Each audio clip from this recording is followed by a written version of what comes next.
morning po sa inyo lahat. Isa pang muli yugto na ating daily Bible blessings. Pamagat po ng ating aralin ngayong umaga ay ang kabanalan at ang salita ng Diyos. Ang kabanalan at ang salita ng Diyos. Para po sa akin, magandang sinasabi ng 1 Pedro 2:1-2 ukol sa koneksyon ng pamumuhay na may kabanalan sa isang banda at ng pagtanggap ng salita ng Diyos sa kabilang banda. Ayon po sa teksto, kaya't sa paghihiwalay ng lahat na kasamaan at lahat ng pagdaraya at pagkapaimbabaw at mga pananaghili at ng lahat ng pangalait, kaya ng mga sanggol na bagong panganak, ay nasayan ninyo ang gatas na walang daya na ukol sa Espiritu upang sa magitan nito ay magsilago kayo sa ikaliligtas.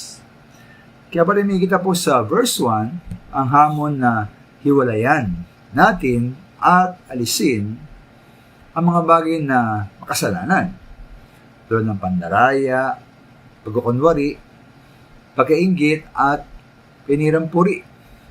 At sa sumunod po na bersikulo sa verse 2, tayo hinamon naman na tumanggap ng salita ng Diyos na sinarawan bilang dalisay na gatas na espiritual.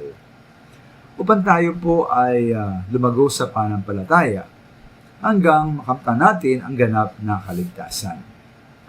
Para po sa akin, dalawang hamon ang naririto.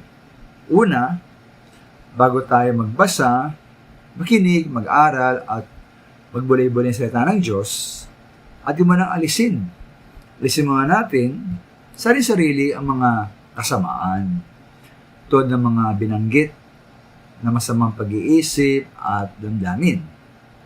Kalawa po, habang tayo ay lumalago sa spiritual sa magitan ng pagtanggap at pagkasagawa ng salita ng Diyos, may magkaroon tayo ng pagbabagong panloob, tawag na spiritual transformation.